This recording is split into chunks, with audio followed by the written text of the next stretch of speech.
खुलुमबाय। दिनै 22 मे 2024 बुधबार।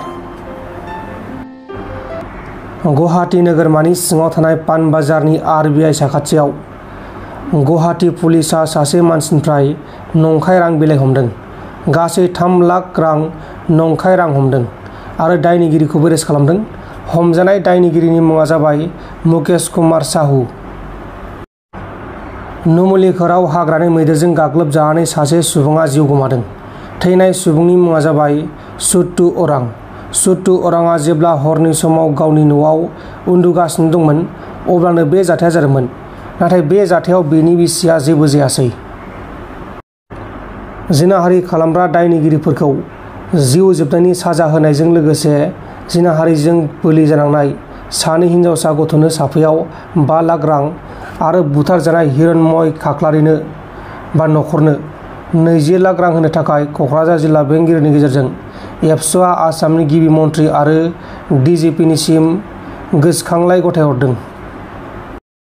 दिनै जोङो क'क्राझार डिस्ट्रिक्ट कमिशनार अफिसनिफ्राय नोंथांमोननि गेजेरजों बेखौ मिथिनो होनो लुबैदों जे थांनाय जे 3 मे खालि दुधनैयाव थानाय बालाबारि गामिनि सानै बिनानावमोनखौहाय रेप खालामनाय जादों आरो बिनि उनाव 5 मे खालि बिथांमोननि रेपिस्टनि न'खरनिफ्राय आरोबाव बै जिनाहारि जानाय बिनानावमोननि बिदा सासेखौ बिथांमोनहा बुग्लिदों आरो बिथांखौ ओरैबायदि बुबाय। बिनि उनाव बिथाङा दाखालि 16 थारिखआव रुंसारि जाबाय।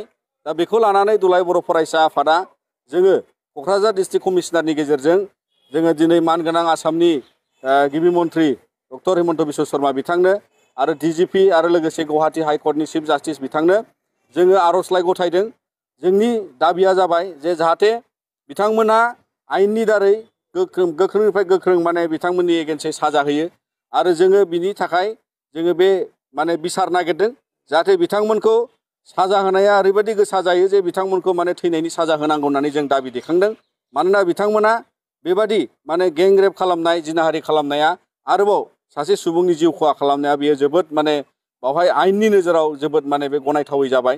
आरो बेजों लोगोसे जोङो दिनैनि दिनाव बिथांमोननि न'खरनि थाखाय जाय हिरण्मय खाख्लारि बिथाङा रुंसारि जाबाय बिनि मुङै 20 लाख कम्पेनसेसन होनांगौनि थाखाय जों दाबि दैखांदों। आरो जिनाहारि जानाय बिनानावमोननि थाखाय जोङो बावहाय 5 लाख खरि बिथांमोननो होनांगौनि थाखाय जों दाबि दैखांदों। आरो लोगोसे बे जेबादि केस बे केसखौ नायनानै दिनै फास्ट ट्रेक कर्टआव हरनांगौनि थाखाय जोङो दिनै दाबि दैखांदों जाहाथे बे केसखौ थाबैनो न्याय लाबोनानै आरो थाबैनो फोजोबनानै जोंनो मोनसे जास्टिस होनो हायो। बिनि थाखाय जोङो दिनै दाबि आर'जलाइ हरदों। आरो गाबोन जोंहा बेलासियाव 5 रिंगा बेलासि समावहाय जोङो हिरण्मय खाख्लारिनि मुङै जोङो बावहाय मोनसे आर'ज बा मान बावगोन बिथांनि जिउ रुंसारि जानायनि थाखाय। आरोबाव दिनैहाय बै दिनखालिनो जोङो रेलि लागोन मोनफ्रोमबो जोंनि जिल्लानि आरो साब डिभिजनावहाय। दा बेखायनो दिनै जोङो बे दाबिफोरखौ लानानै आर'जलाइखौ हरनाय जाबाय।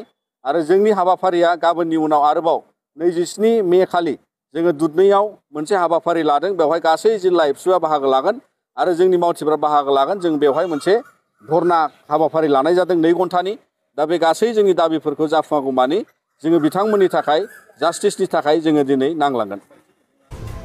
नोंथांमोन दिनैनि खौरांफोरा बेखिनिल'मोन। बेखिनिसिम नायनायनि थाखाय नोंथांमोननिसिम रोजा रोजा साबायखर। गोजोन्थों। एसेनोसै। जय बर' हारिनि।